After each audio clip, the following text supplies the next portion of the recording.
And then I'd like you to complete the chart for uh, freedom under challenge. The ideas in the chart are found in the homework assignment. And like always, I'd like you to define the term and then include a Google image or picture. So you have to add both of those together. Okay. Any questions first before we go on to look at the PowerPoint presentations?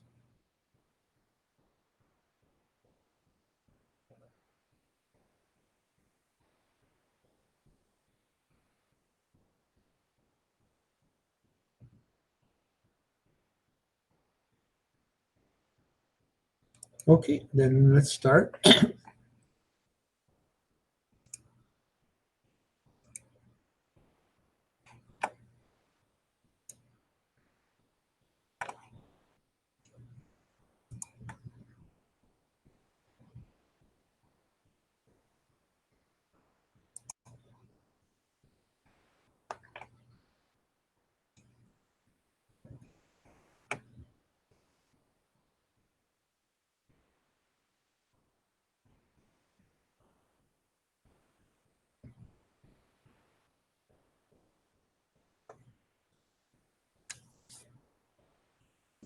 Okay, the wonder of freedom and recognizing self as free. In the first slide to introduce this topic, um, see two hands, they were tied together by rope, and the rope has either broken or been cut, and that symbolizes being free. Freedom, the power or right to act, speak, or think as one wants without hindrance or restraint. Okay, this kind of freedom we call license. License means you can do whatever you want. There is no restraint, no hindrance, no control, no consequences. We already talked about this, so I just introduce it one more time. Two types of freedom. First one is, one second, so make sure my microphone is on.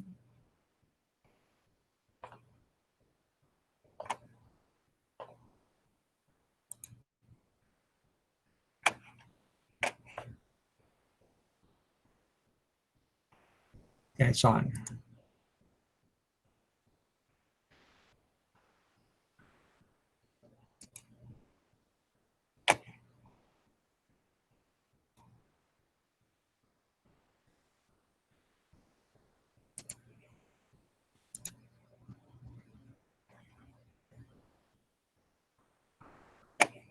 Sorry, guys. Let's try this again. There we go. Okay. So we already talked about this difference between internal freedom, which is what's going on within you, and this is where your conscience and guilt comes in. And the second one, I won't go through them all, is what comes from outside. Um, that's given to you by others or people of authority. Okay.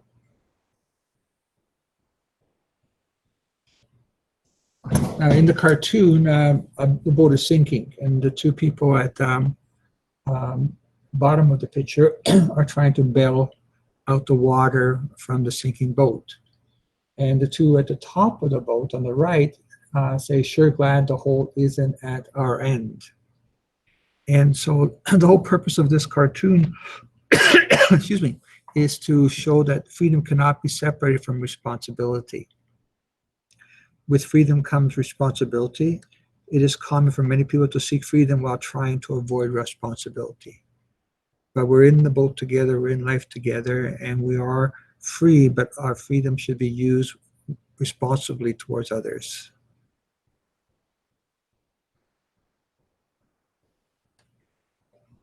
Uh, the meaning of freedom means many different things to many people. It could be freedom to have a family and to take care of family. It could be freedom to study or not to study. It could be freedom to recycle or not recycle. It could be freedom to be part of a community or not be part of a community. And just like Humpty Dumpty, utilizing freedom often causes us hurt and pain. and sometimes we get pushed back and we crack. The Garden of Eden. So let's watch the video first, see if this will work.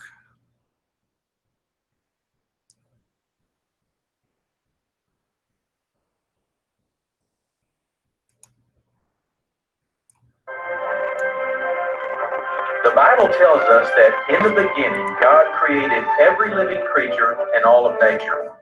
He looked at his handiwork and said, "It is good." But a huge piece of the puzzle was missing. So God created man. Then he said, "It is very good." He named the man Adam, the Hebrew word for man or mankind. As the first man, Adam represented all of mankind. God commissioned Adam to rule over the earth and subdue it. Actually, it was a simple formula. God rules over Adam, and Adam rules over the world. God knew that being ruler was a big job and that Adam needed help, so he created a partner for him, Eve. God gave Adam specific instructions that he could eat of any tree in the garden except one, the tree of the knowledge of good and evil. You see, God wanted Adam to come to him to learn what is right and wrong, and not to decide for himself. But the crafty serpent had other plans. Well, you know the story. Satan came disguised as a serpent and twisted God's words. The serpent told them that God couldn't be trusted. God was keeping a secret from them. Actually, they could be their own gods. They didn't need the Lord God to rule over them. They could rule themselves. They could decide for themselves what was right and wrong. Well, they took the bait. Eve ate some of the forbidden fruit, and she gave some of it to Adam, and he ate the rest. Now, you would think that because one man sinned, only one person would be affected by that sin. But because Adam represented all of mankind, his sin affects us all. There was an exchange of evil that day, an unholy barter. Each gave the other something terrible. Because of his disobedience, instead of being ruler of the earth, Adam now became ruled by the serpent's nature, selfishness, pride, deceit. To make it even worse, Satan became the illegitimate ruler of all mankind. When Adam fell, all of creation fell with him. His sin affected every relationship and even creation itself. Immediately we see betrayal, marital conflict, sibling rivalry, violence and murder, natural disaster, and even racial tensions. And that's just in the first 11 chapters of Genesis. God punished Adam for his sin, but in the middle of his rebuke, God prophesied that there would one day be a person called the Seed who would restore what Adam had lost. The Seed would wage war with Satan and would himself be badly wounded, but he would ultimately crush Satan under his feet. From that point, God began preparing mankind for that person, the Seed. To do that, he needed a group of people who would follow his leadership and listen to his voice. Okay.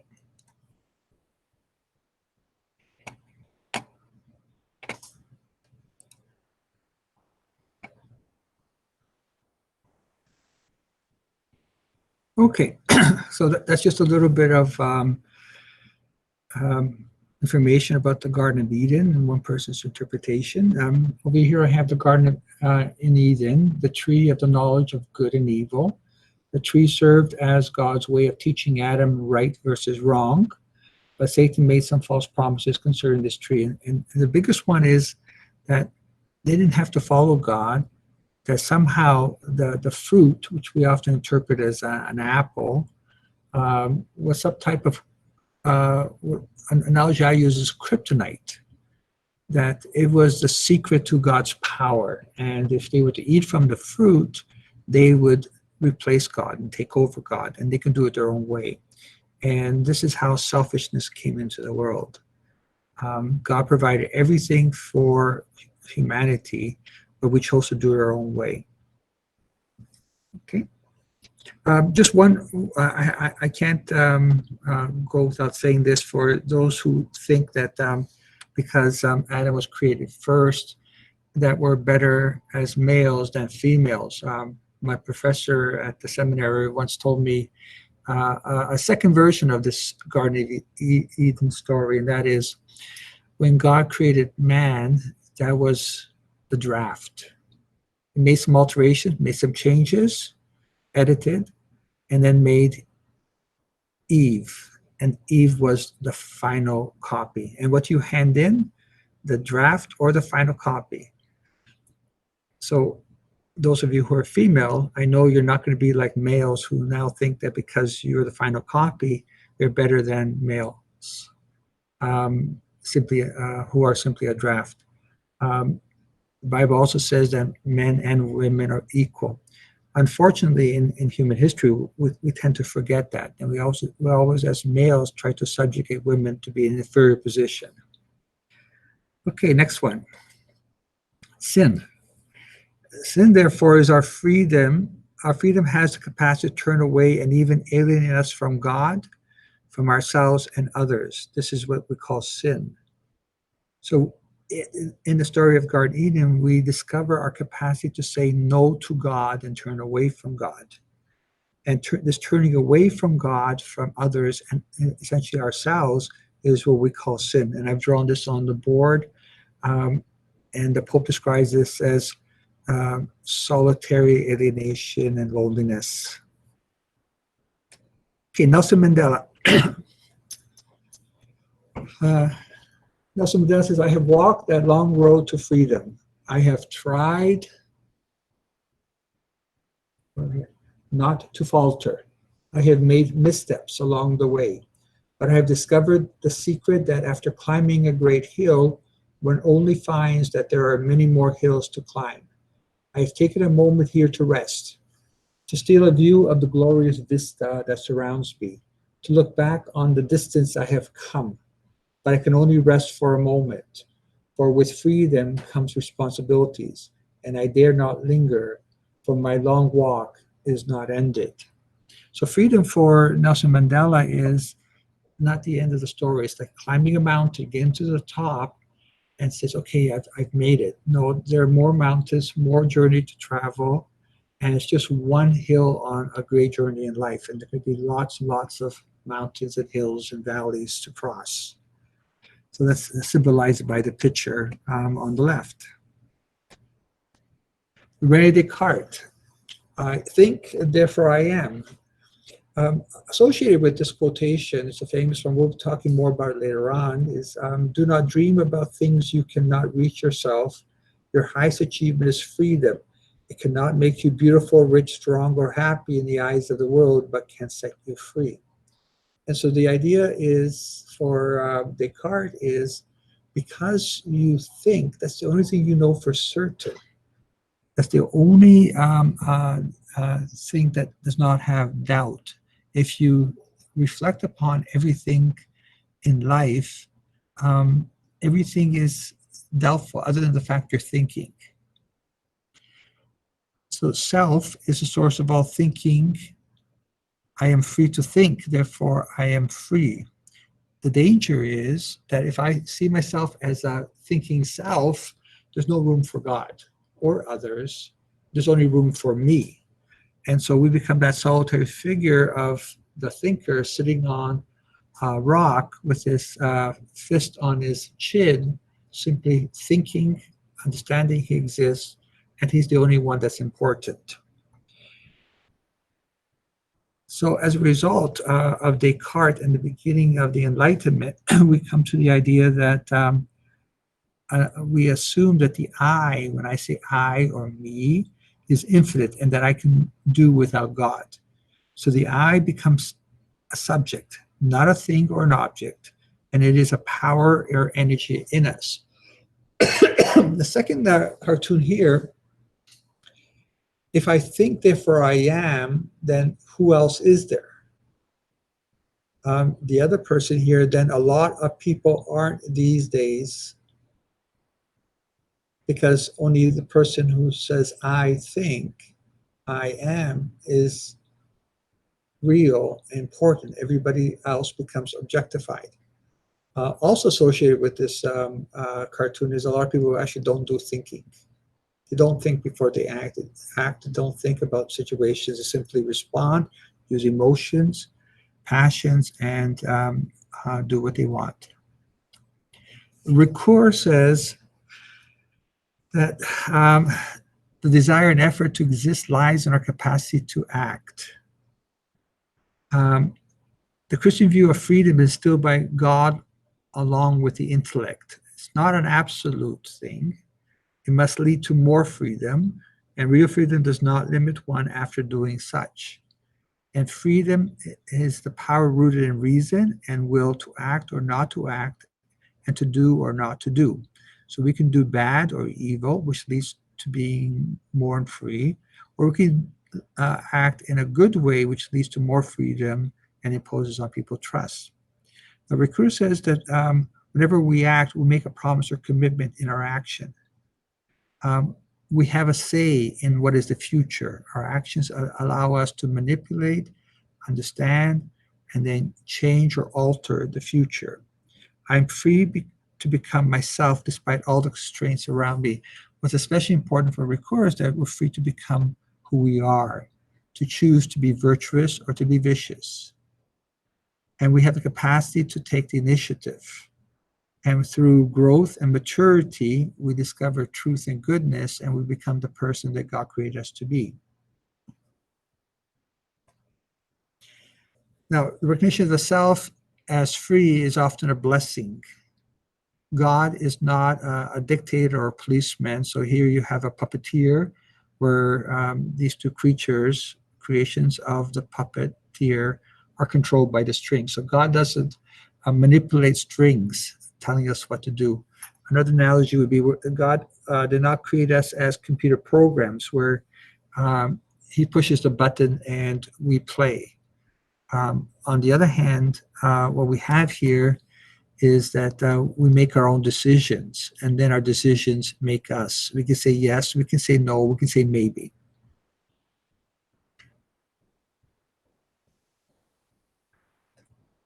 Now, the recognition of the self as free also is a curse. And some of the situation the millions of modern day slaves find themselves in. So self-interest exaggerated to the extreme becomes exploitation of others. And so what we have here is three ways in which we exploit others, take away their freedom because we can.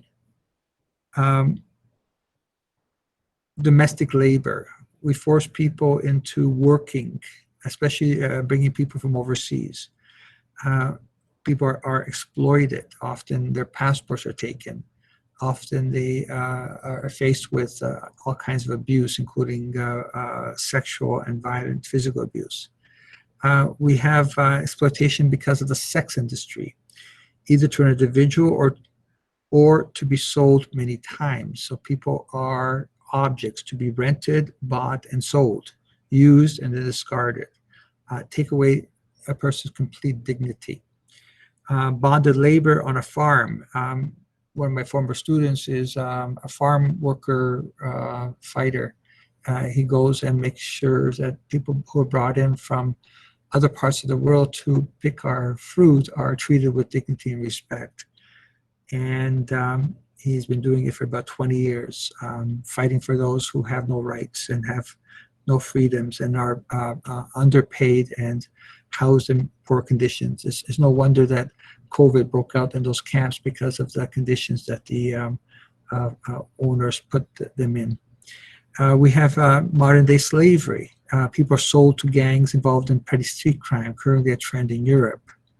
We have forced marriages where people, especially young girls, are forced to marry someone and often move to other parts of the world. We have slavery associated with drugs, either through addiction or through the growth and manufacture of drugs or transporting drugs. And then we have forced labor within factories, which we call sweatshops. I'll skip these ones later. You can go through these later. Same idea in terms of where people, modern slaves are.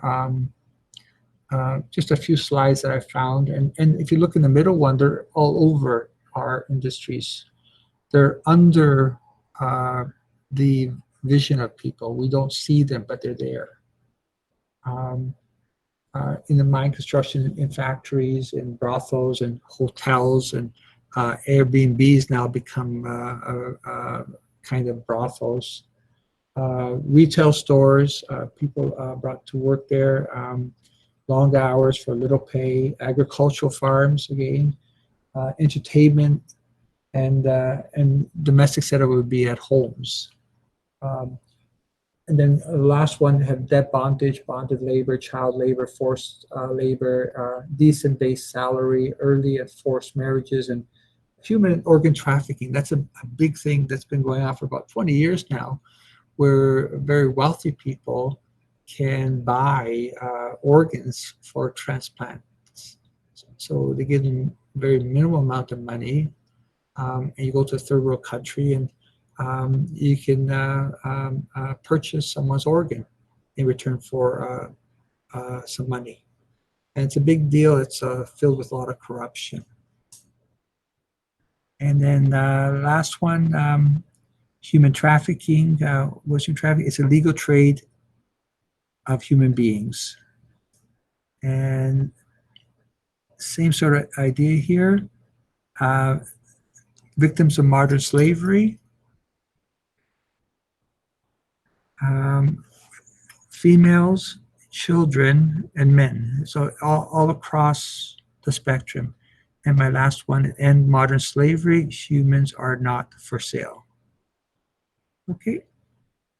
So let's stop here.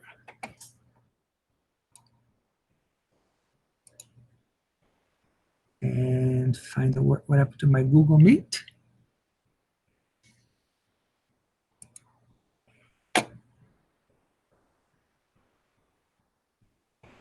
And I think I may have lost my Google Meet. Let's see. There we go.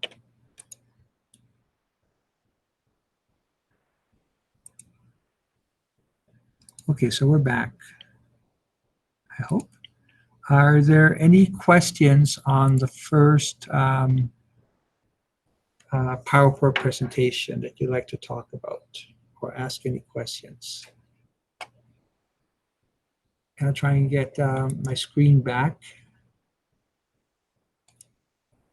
on the big one. So give me a second.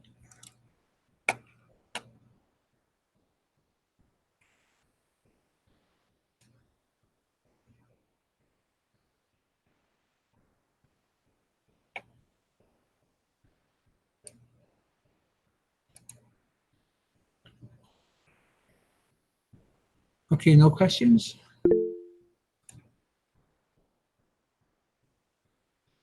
Ben, freedom of self. This is something we've been talking about since Socrates' days, is know yourself, know who you are, know what you are, know what your talents are, and make your own decisions. Listen to other people, but ultimately you are responsible for yourself.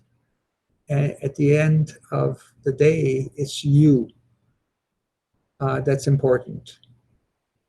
Now, to be yourself also involves others. They help you learn about who you are, your parents especially. They put you on the right path, the first path.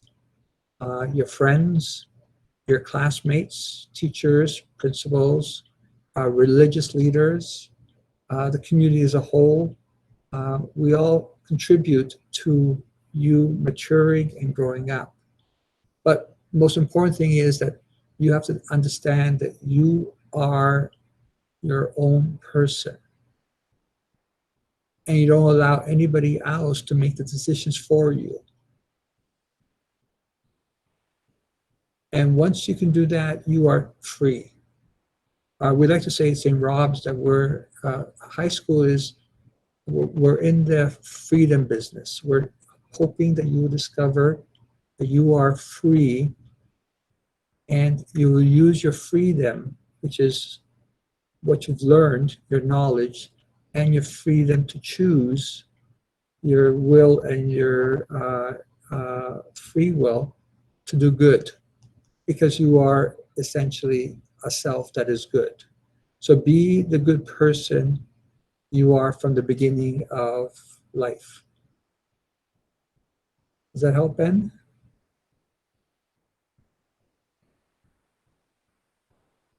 Okay, thank you. If you have any other questions, I'll be more than happy later on. Okay, second one. So let's go through the second one. Now, this was not for homework. It would have been for homework, but you guys needed a break for your Thanksgiving weekend. So we decided to, I decided to simply give you the PowerPoint presentation, and then we can move on from there. And there's going to be a whole series of videos from on human rights from a youth organization. There's altogether about 30 if you're interested. I'm going to highlight maybe 6 or 7 of them that I think are the most important ones for us at this moment right now. But if you're interested, you can go on the website and look at all 30. It's done in a very nice way, and I really enjoyed it when I first saw it. So let's see if we have here.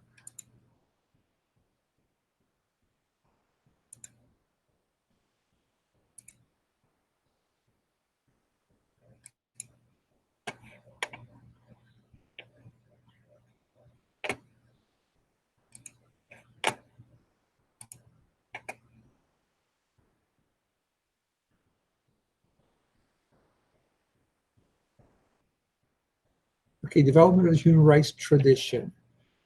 So what are human rights? So there's a nice big long, imagine having to copy and paste this thing. So let's see if we can see this one.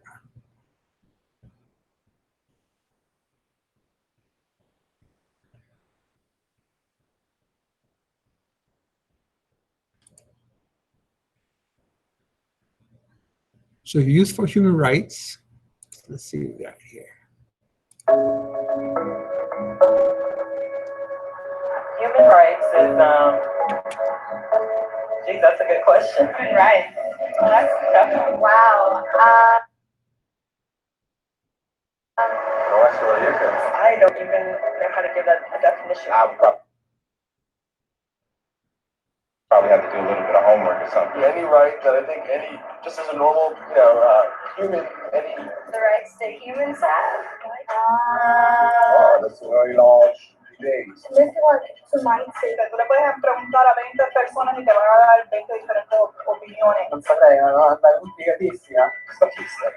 That we just take it for granted that they're there, but we don't even consider what they are.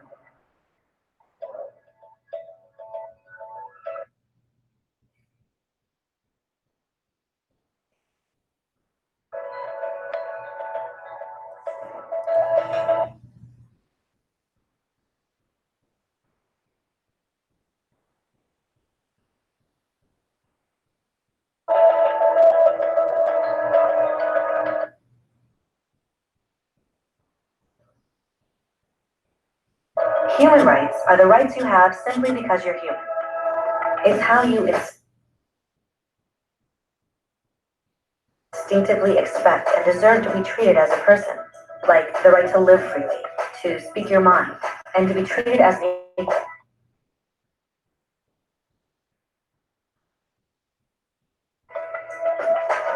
There are many kinds of rights.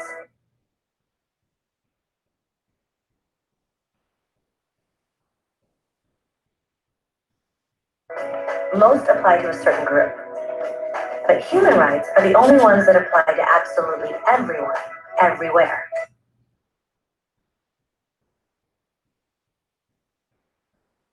That means kids, old people, poor people, basketball players, garbage men, rappers, teachers, Africans, Indians, Albanians, Christians, Muslims, Kabbalists, atheists, your mom, your dad, your next door neighbor, and you all have the exact same human rights. In other words, they're universal. But the question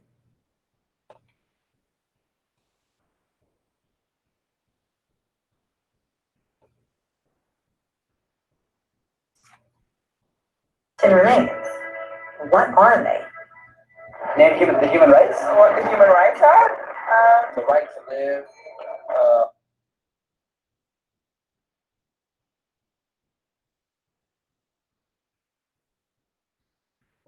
equality between all people. The right to religion, the right to... Those are supposed to be a list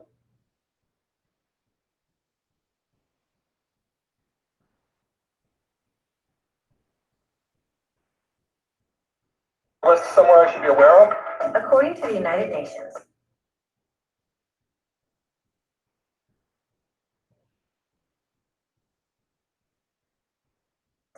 there are a total of 30 human rights, which are usually lumped together and called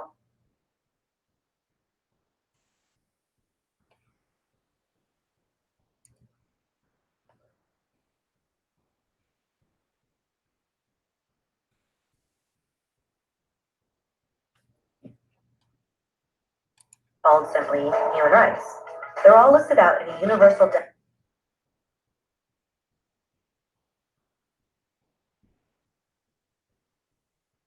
Declaration of Human Rights, which is the world's most widely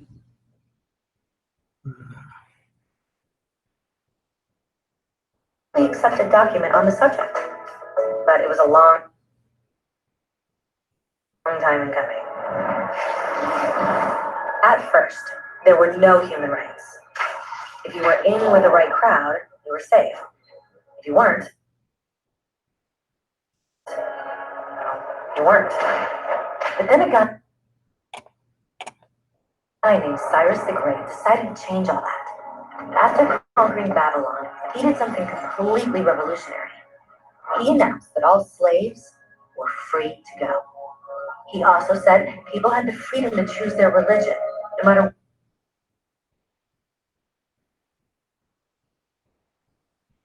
what crowd they were a part of. They documented his words on a clay tablet known as the Cyrus Cylinder. And just like that, human rights were born. The idea spread quickly to Greece, to India, and eventually to Rome. They noticed that people naturally followed certain laws, even if they weren't told to.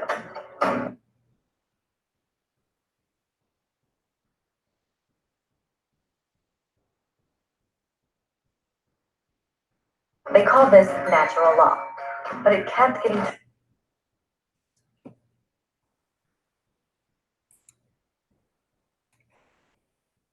Okay.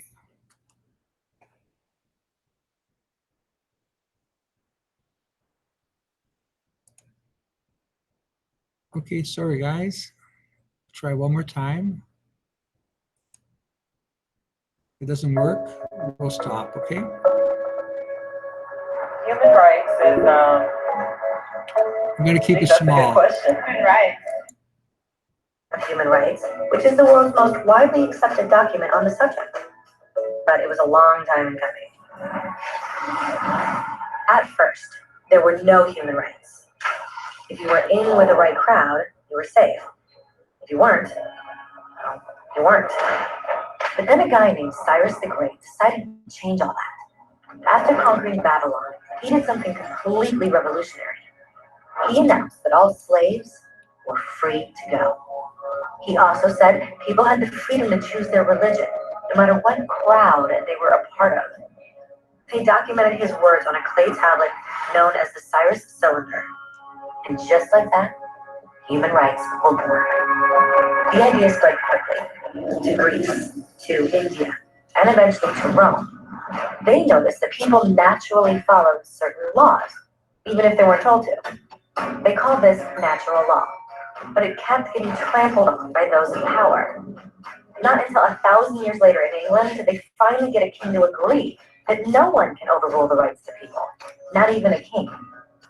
People's rights were finally recognized, and they were now safe from those in power. Kind of. It still took a bunch of British rebels declaring their independence before the king got the point that all men are created equal. Which isn't to say he liked the idea, but he couldn't stop them. And America was born. The French immediately followed with their own revolution for their own rights. Their list was even longer, and they insisted that these rights weren't just made up.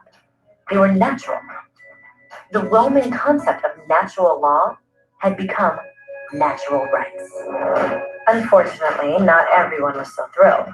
In France, a general named Napoleon decided to overthrow the new French democracy and crown himself emperor of the world. He almost succeeded, but the countries of Europe joined forces and defeated him. Human rights was again a hot topic. They drew up international agreements, broadly granting many rights across Europe, but only across Europe. The rest of the world somehow still didn't qualify. Instead, they got invaded, conquered, and consumed by Europe's massive empires.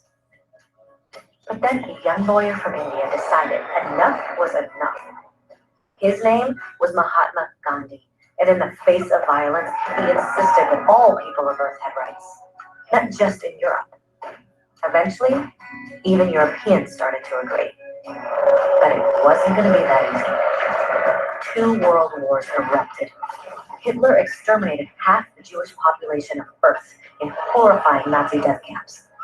And all told, 90 million people died. Never had human rights been so terrifyingly close to extinction. And never had the world been more desperate for change.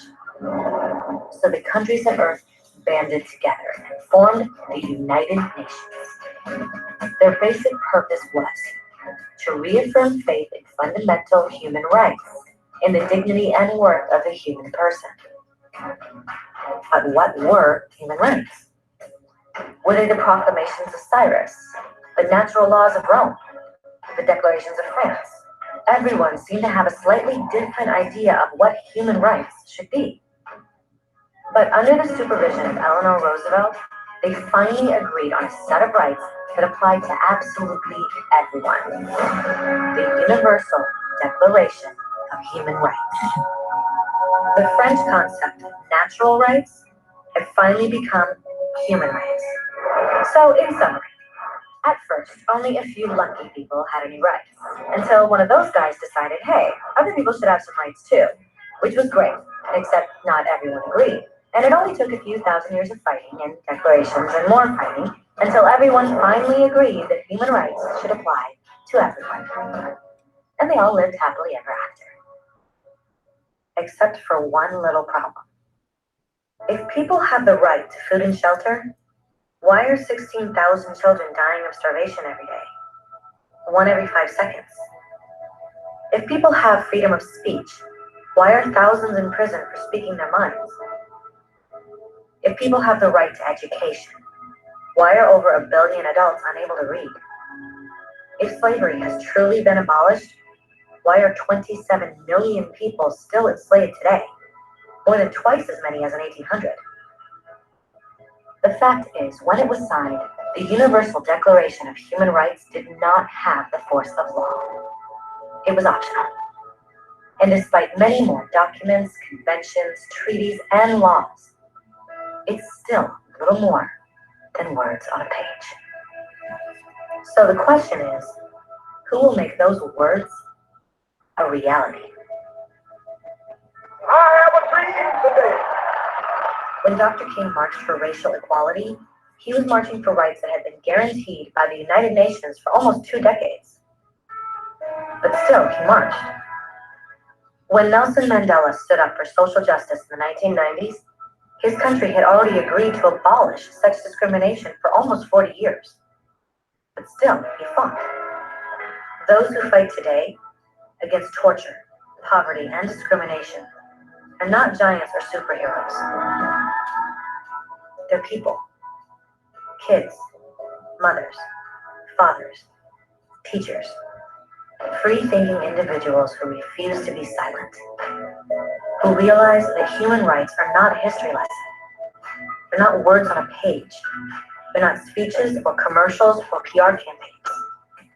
They are the choices we make every day as human beings. They are the responsibility we all share to respect each other, to help each other, and to to protect those in need. As Eleanor Roosevelt said, where, after all, do universal human rights begin? In small places close to home. So close and so small that they cannot be seen on any maps of the world. Yet they are the world of the individual person, the neighborhood he lives in, the school or college he attends, the factory, farm, or office where he works. Such are the places where every man, woman, and child seeks equal justice, equal opportunity, equal dignity, without discrimination. Unless these rights have meaning there, they have little meaning anywhere.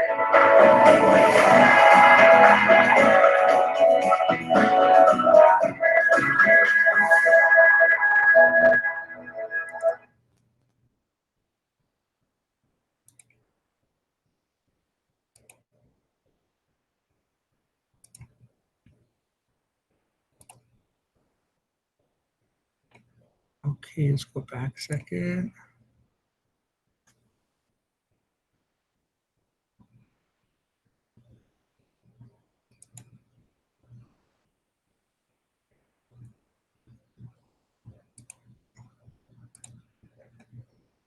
Okay, so I'll stop there for a second.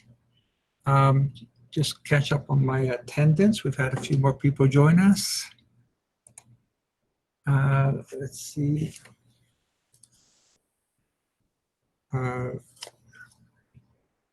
Larry, thank you, and Mark, thank you. Okay.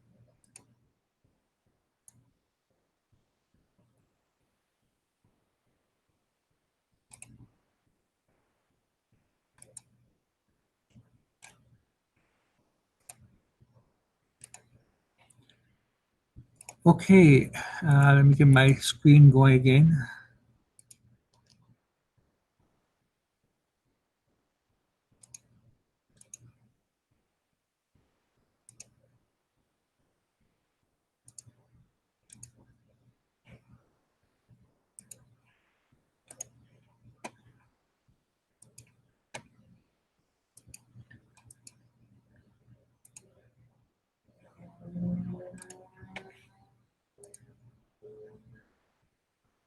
Okay, are there any questions? The link is on the PowerPoint, but thank you, Kevin, for sharing the link. So if you look on the PowerPoint underneath the title is the link. Yours is a lot shorter than mine.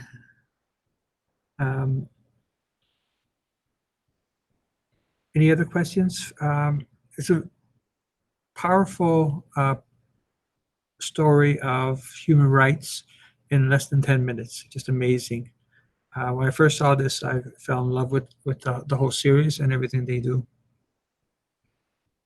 At the end, rights are not simply things on pieces of paper. They have to be respected, they have to be enforced, and unfortunately, they have to also be fought for. Okay, so we're good. Just take a more time for the attendance, make sure I got it all done.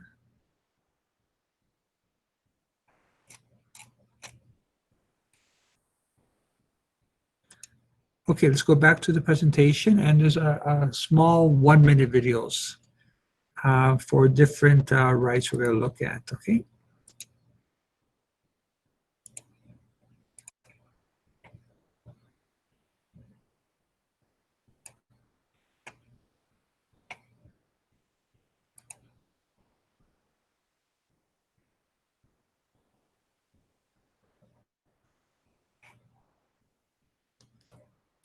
Okay, humans are created in the image and likeness of God.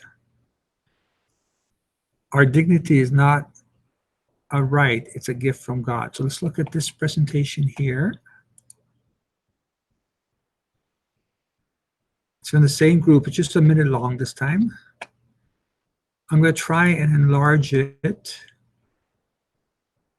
Hopefully it won't skip all the time. Can you tell which of these children was not born free? Can you tell which of these children was not born equal? Can you tell which of these children does not deserve to be treated with dignity? Here we go then.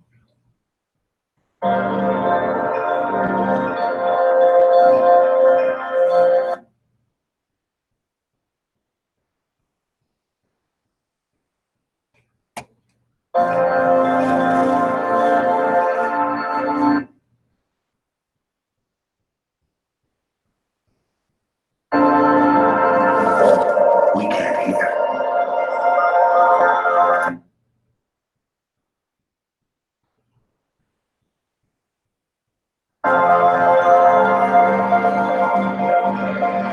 Human right number one.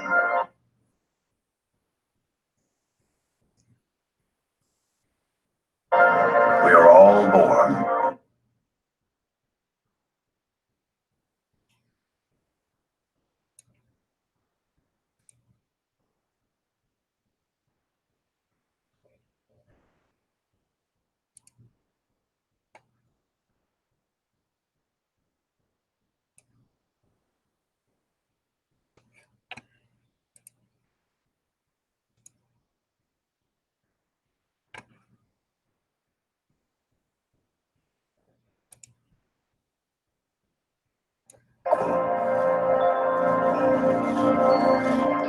Can you tell which of these children does not deserve to be treated with dignity?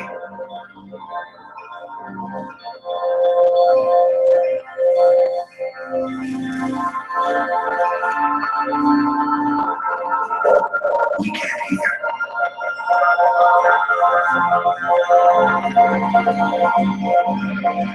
Human right number one. We are all born free and equal. What are human rights?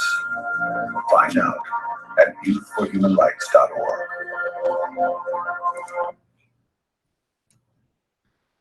Okay, so that's the first one. This is just a few slides what we saw in the previous video. The United Nations was created especially as a result of World War II and the atrocities.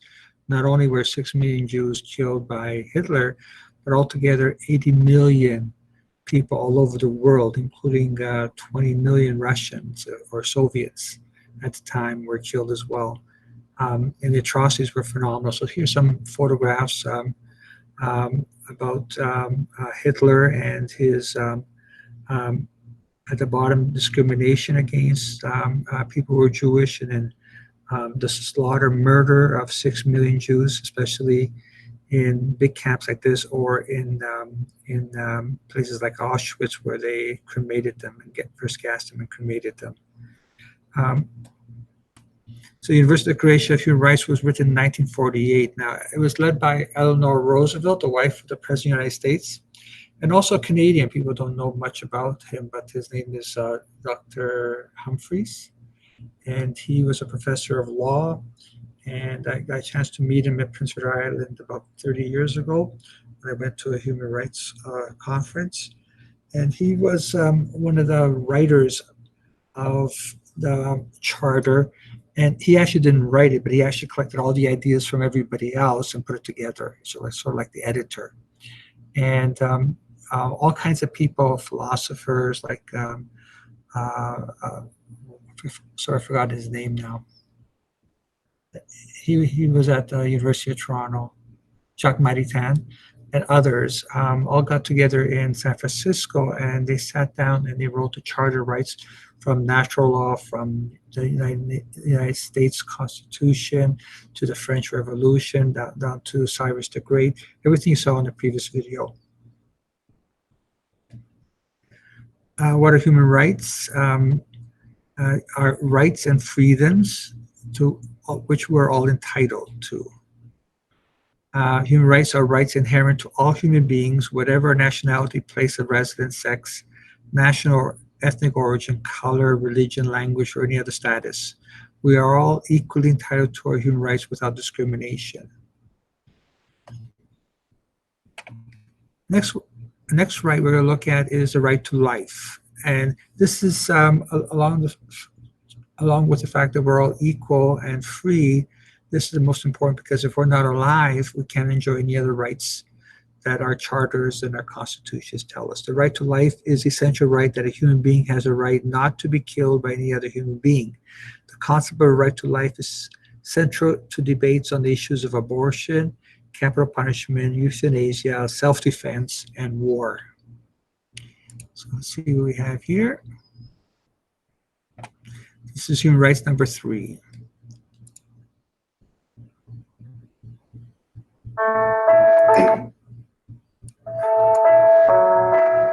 It was there for your first step, your first mistake, your first kiss. It's with you when you win, when you lose, when you pick yourself up again. In every moment, you can feel it.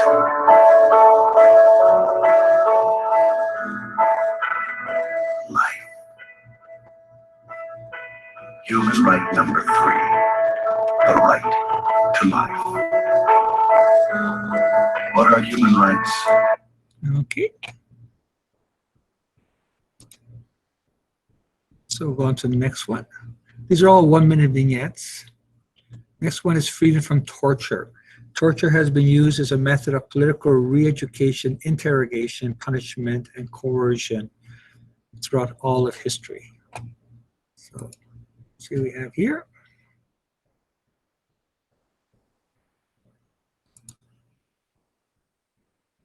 When I was walking home from school, they asked me for my money.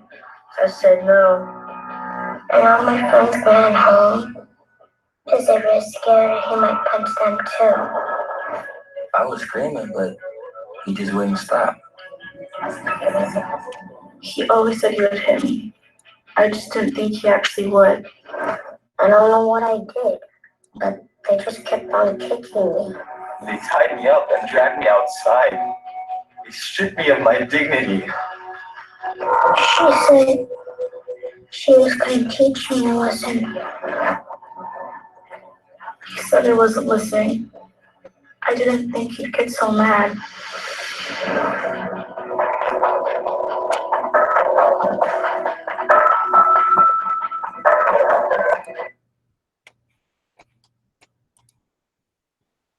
Okay. Freedom from slavery, and I had a few slides in the previous presentation about modern day slavery. No one shall be held in slavery or servitude. Slavery and the slave trade shall be prohibited in all their forms. And slavery was officially worldwide abolished in 1830. To my disappointment, when I was in Tanzania, my wife's homeland, discovered that slavery in Tanzania ended in 1906, almost 70 years later. And today, of course, we have the problem of modern slavery.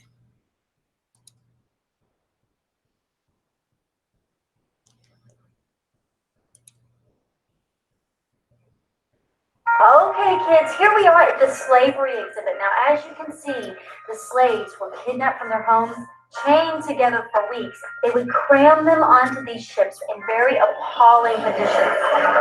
Women and children are being exploited. Sexual trafficking of children. As you can see right here, they were treated like animals. They worked all day long for no pay. Sweatshops raided by police, children forced into slave labor. Some of the slave masters were very cruel. They whipped them and they beat them, as you can see in some of these pictures. So, before moving on, are there any questions? Does this still happen today?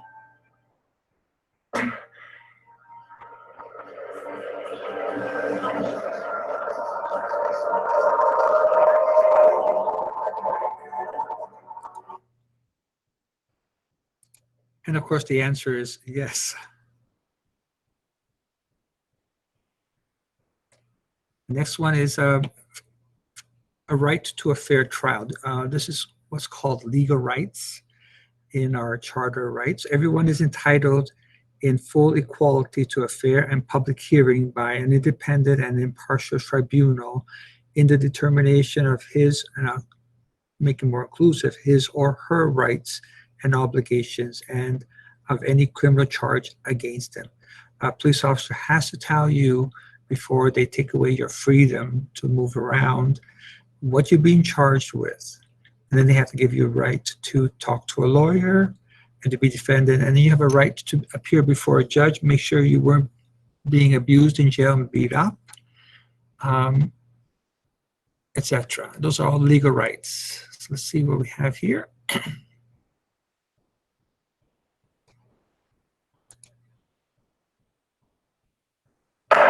Next is the people versus Martin White. Mr. White has been charged. Next is the drawing. You haven't heard the charges yet. Next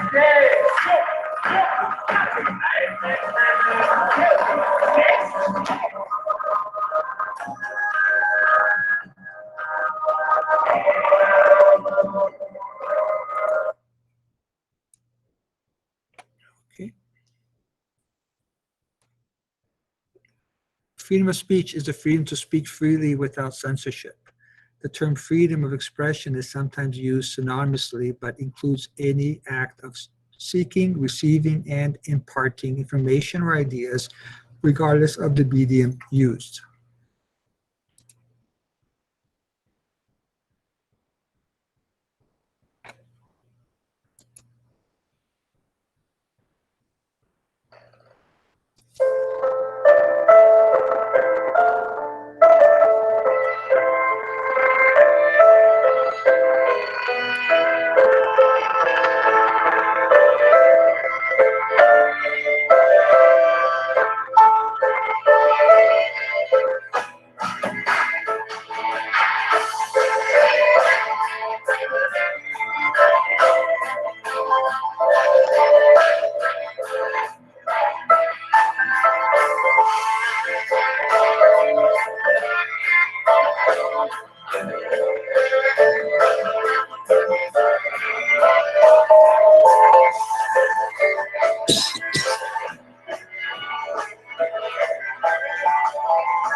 Okay.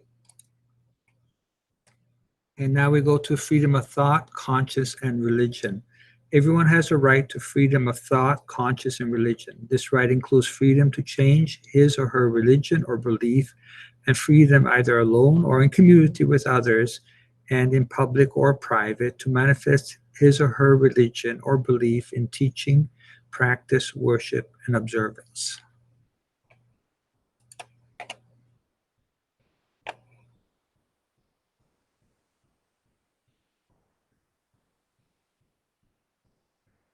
I believe in nature. I believe in the spirit. I believe in trust, beauty, I believe in my mom. Strawberry ice cream. fortune cookies. Chocolate. I believe in the tooth fairy. Being honest with yourself. I believe in Santa Claus. Aliens, of course. I believe what I want to believe. I believe in myself. I believe in myself.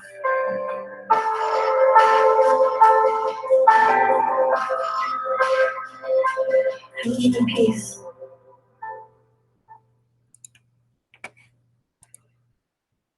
Okay. Freedom of movement. These are called mobility rights or right to locomotion, to be able to go from one place to another.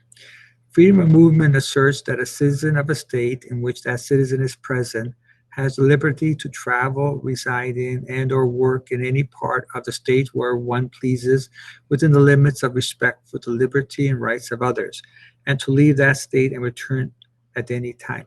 Now, this does not mean that we have a right, for example, to go to the United States or to go to England. Each of those countries have their own rights. And if you do travel out of Canada, you are at the, you have a privilege to be there, but not a right to enter the country. So they can deny you for whatever reason. Hopefully it's for reasonable grounds. Now, you also have freedom to move anywhere in Canada, though.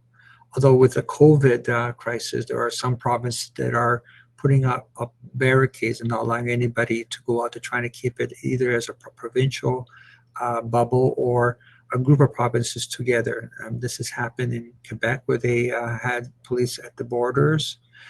You can drive into Quebec, and also in New Brunswick, Halifax, PEI, and Newfoundland. They try to do a maritime bubble. But it is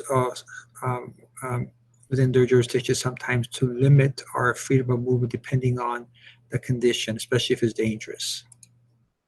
So let's see what we have here.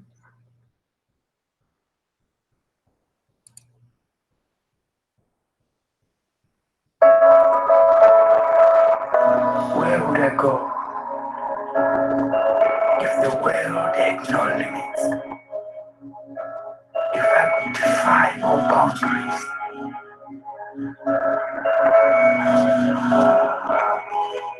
If I could ride the wind, where would it take me? If all roads were open to me, where would I go if I could fly? If I were free to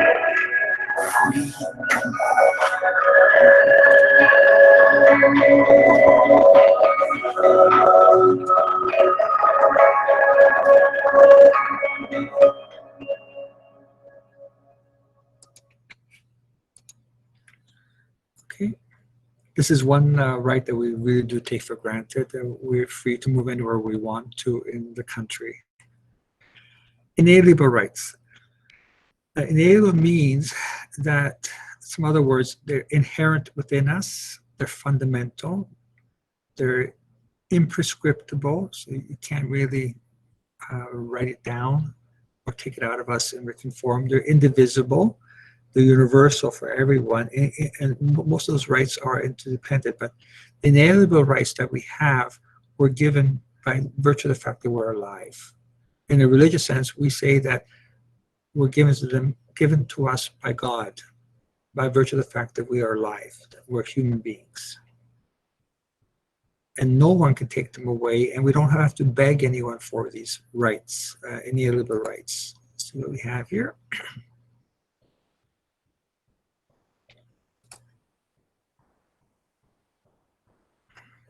We're all born free and equal. These are your human rights. There are 30 of them. They belong to you. You don't have to buy them, or apply for them, or ask permission to have them. They're just yours. No matter who you are, where you're from, how old you are, or anything else. It's just that simple. Now, some people may try to ignore your rights, or violate them, or pretend they don't exist. But they can't change the fact that they're yours. Human right number 30. No one can take away your human rights. What are human rights? Find out at youthforhumanrights.org.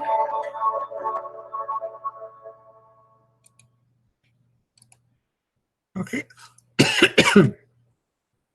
Now we have legal or civil rights. This is from Human Positive Law we talked about earlier.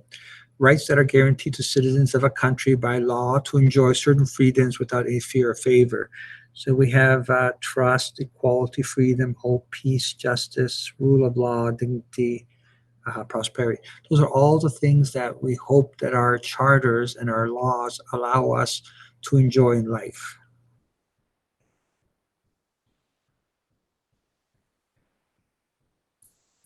Now, in 1965, there was a Declaration of Religious Liberty. And this is very important for us, especially at St. Robert's Catholic High School, where we have a faith-based school system. Freedom of religion or religious freedom is a fundamental right that relates to the choice of each individual to freely choose their religion, choose no irreligion or no religion, or not to believe or validate the existence of a God. You could be atheist or agnostic. And to exercise that belief publicly without being a victim of oppression, discrimination, or attempt to change. This concept goes beyond mere religious tolerance and allows as a human right. Okay, sorry, I got cut off here. So everyone should respect the freedom of religion in civil society, and that includes freedom of not to have a religion.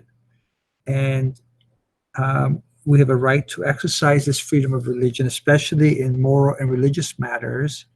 And this is an inalienable requirement of the human person. So we have a right to search for God, to decide which God we want to follow and how we want to, as long as it doesn't infringe on people's rights. Right must be recognized and protected by civil authority within the limits of the common good and the public order. Rights to worship God includes to worship with others.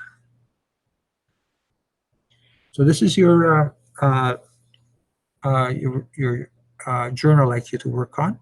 I would like you to have it done before 3 o'clock today. So I'd like you to work on your journal first, and then you can work on tomorrow's homework. So is access or should access to water be a human right? And so you looked at all the different rights that we looked at, and there's 30 in the United Nations Charter of Rights. We've covered maybe about 6 or 7 of them, but if you're interested, look through them all at your own leisure, at your own time. Water is a commodity that's very precious.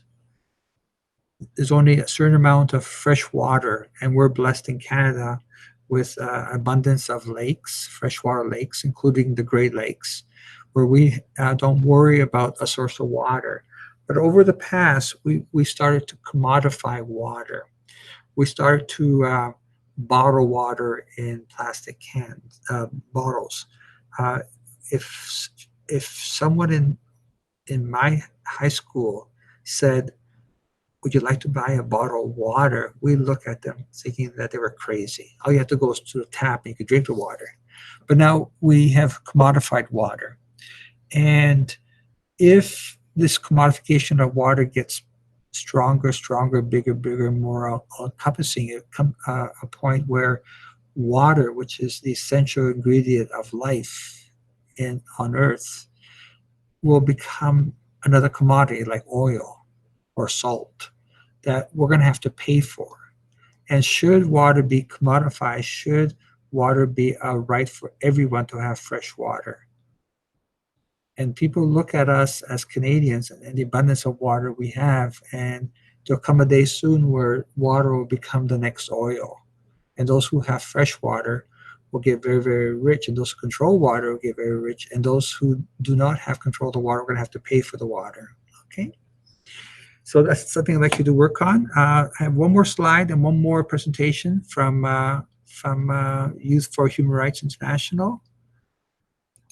Just to end this slide presentation, I'm going to try and enlarge this one, hopefully.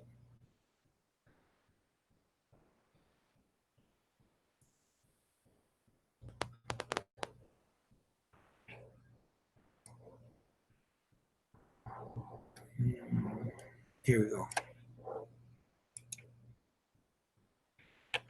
Let's try this.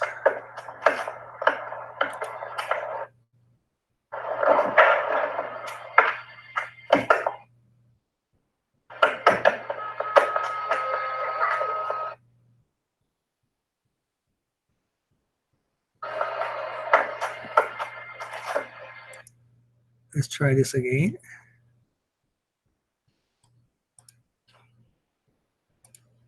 Sorry about this.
Let's try this again. Sorry, it's a good video to end this.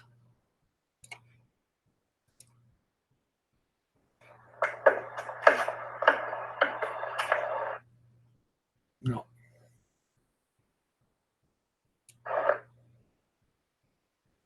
The world would be a better place, you know?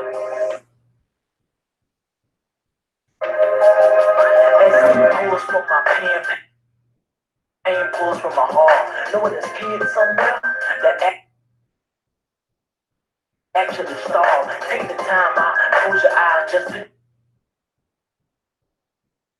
picture this.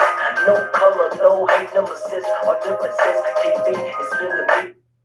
We receive the negativity, but we control it. If we cooperate, really, we came a long way, but got so much fun. Other to go, guns kill, but hatred destroys us the most. And the problem could never be solved, you see. Human rights define the word equality. If we don't respect and love each other, we're just living a lie, because united starts with you and I, you feel me?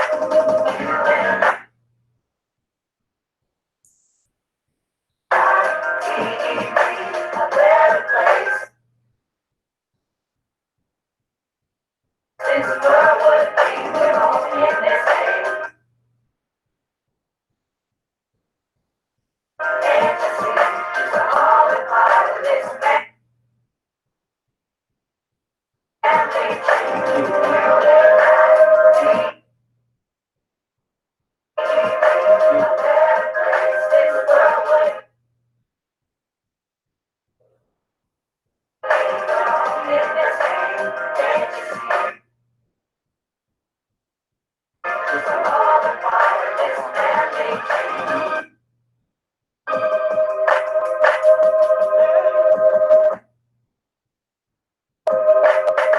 we all are born free and equal. Free to walk and free to talk, free to dance, free to jump and free to prance. And what I'm saying, gotta keep it together, no matter how bad the weather. It will be alright, keep it tight, cause we all got our freedom rights every day, from the night to the broad daylight.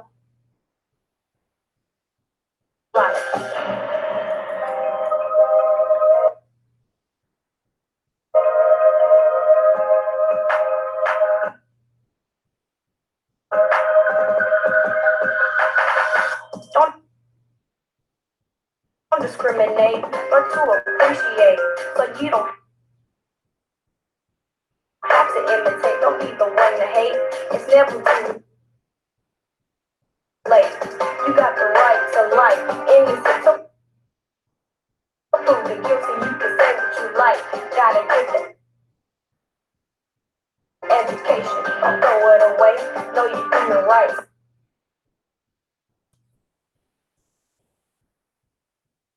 Cause it can help you someday.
Okay, I'm sorry about that.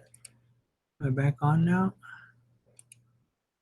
Yeah, I'm very sorry about the internet. I guess everybody's going online now. Okay, any questions about PowerPoint presentation on human rights?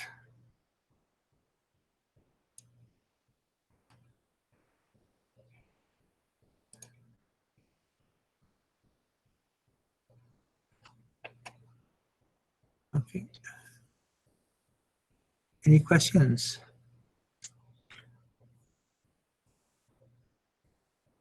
Okay, so it's now 2 o'clock. Let's take a little break, 5 minutes and 2 o'clock. I'll take any questions you may have.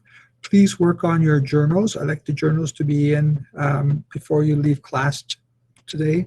And once you finish your journals, please work on the 2 homework assignments, 10.4 and 11.1. And make sure that those 2 homework assignments are just for homework. You don't have to send me in, but you do have to send me in the chart. It's in your, I believe it's in your package. So make sure that the chart is handed in by tomorrow morning, 8:30. I'll take it up in class tomorrow. And then with your journal mark, I'll send you an updated mark for you tonight. A continuation of the one I sent you a little while ago. Okay, so 5-minute break. At 2 o'clock, we'll start. I'll take any questions that you may have. So please work on your journals right now. I want those sent in to me before 3 o'clock.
Okay.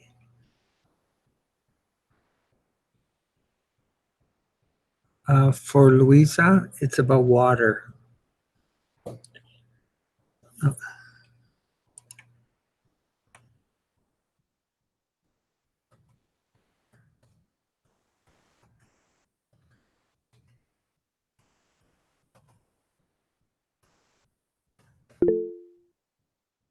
So, is water a human right, or should water be a human right? Okay, this is your journal.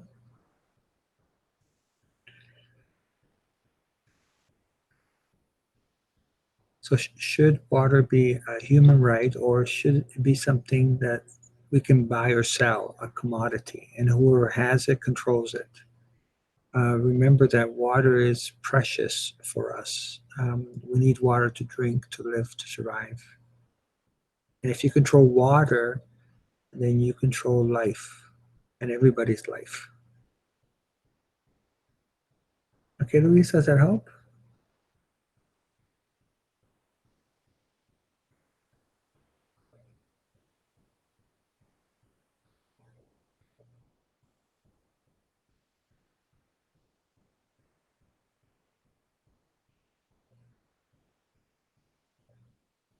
Oops, is a should.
Okay, and just some thoughts for your journal.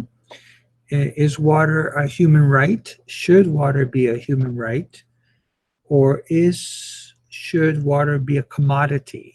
It's something that you can be bought and or sold.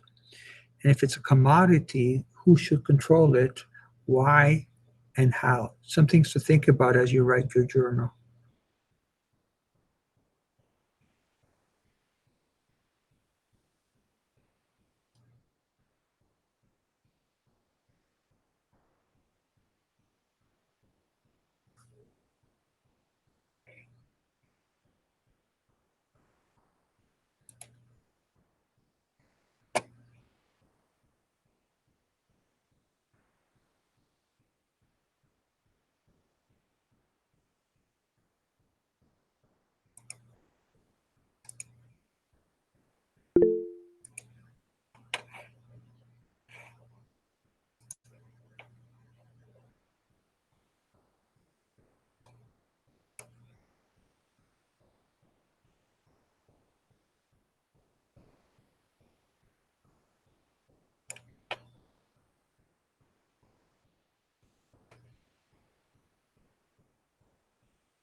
Okay, let's see, Louisa. So today's journal is right about water, and you're right. Yeah, should water be a right, or should it be a commodity, something you can buy and sell?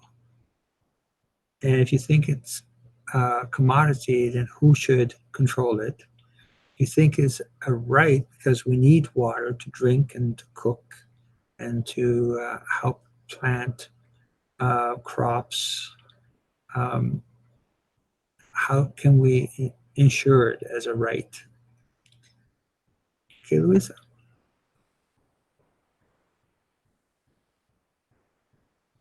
So we looked at all the other rights. Now we're looking at whether water should be a right.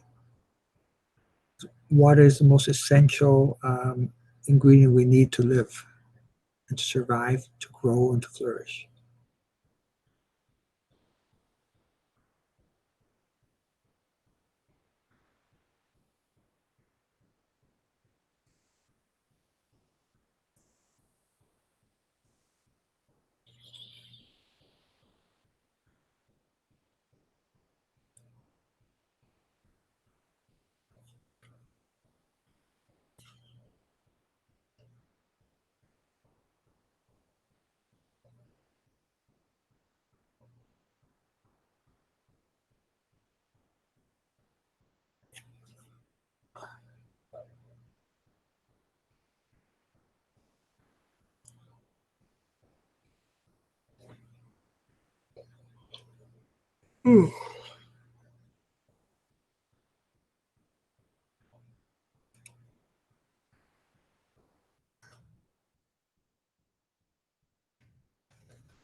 Thank you, Michelle.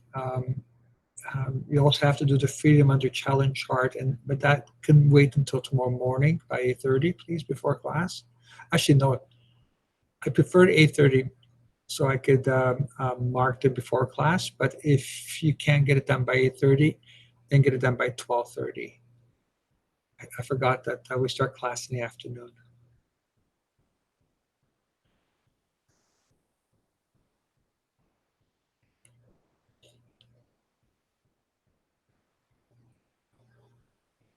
So in case those who want to work ahead, after we take up Freedom Under Challenge, which is 11.1, we'll be next assignment will be different types of justice, which is 13.1. And that will give you a lot more ideas for your CPT. We'll look at different kinds of justice. There's three main ones, which then becomes a fourth one. So we're going to add to the ideas of justice we looked at with the Greeks. So after that, that will help you a lot, especially with your CPT and Martin Luther King Jr. After we finished different kinds of justice, then we're going to watch our third movie, which will be Freedom Riders. Some of you who were in my grade 9 class would have watched in grade 9. This is my grade 12 assignment, though, which will cover everything we've done in this unit.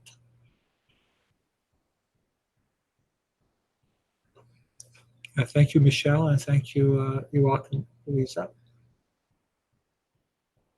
Okay, for James and for everyone else with CPT, the first thing I wanted you to do was go through Martin Luther King Jr.'s letter and try to identify not 5, but as many as you can, examples of justice, examples of humility, and examples of love that he talks about. So those are going to be your examples. Then, so it also gives you a chance to work through the letter and see how amazing it is once you start breaking it down. Next, I want you to go through the ideas that we've learned in class that have to do with justice, love, and humility, and start to identify those things, and especially look at the PowerPoints, your homework assignments, and then also look at your charts that you've done, and start to identify as many ideas about justice, love, and humility. And then Savannah putting two together. Okay, Louisa, it should be in your package. There's a chart there. It's entitled 11.1 Freedom Under Challenge. And you'll see the chart there. Please look at the chart. Michelle and Helia, you still have your packages here at the front, so please pick them up whenever you can. For Michelle, you can use the slideshows. Most of the definitions come from the philosophers. So I've copy and pasted. It's not necessarily my work as much as I borrow someone else's work, and I haven't properly sourced it, but I can find the sources for you. But just refer to the philosophers. I'm okay with that. Please don't quote me as my PowerPoint presentation. Just say Aristotle says this. Or maybe you should. Let me think about that, Michelle. You've asked me a tough question here. Let me talk with Miss Buckley in the library. She's our essay guru, so let me talk to her about that. It's a very good question, Michelle.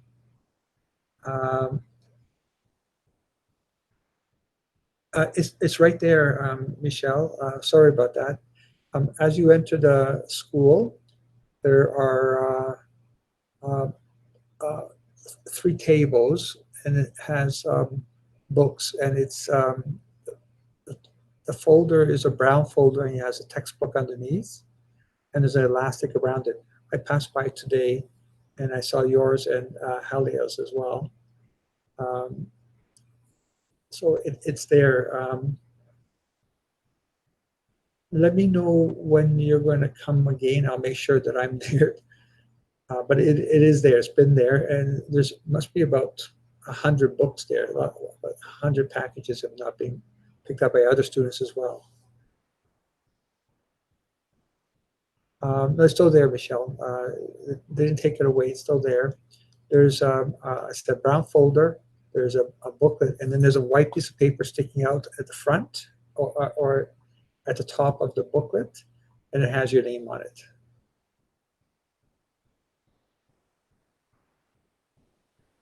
Okay, so back to James.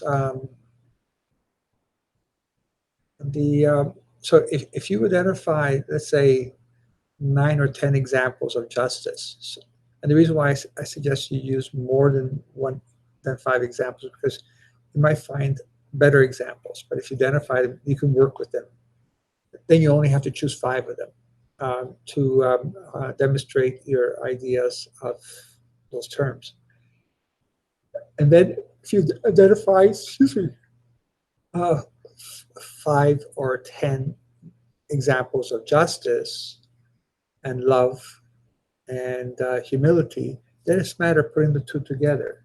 And so each section of your assignment should have the definition of justice, the example from the letter, and then your reason why you picked it, your explanation, linking the 2 together for your complete answer for that section.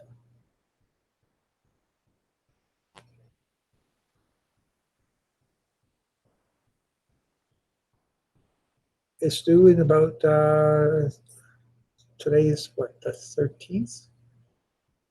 So about 2 weeks left. I should check.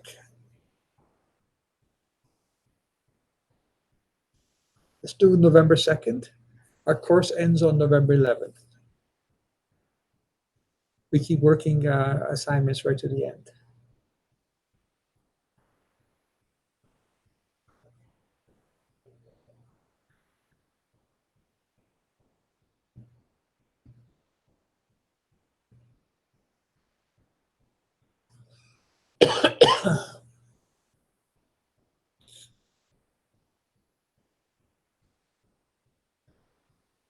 It's 2:15. If you have any other questions, please feel free to text it to me here under chat.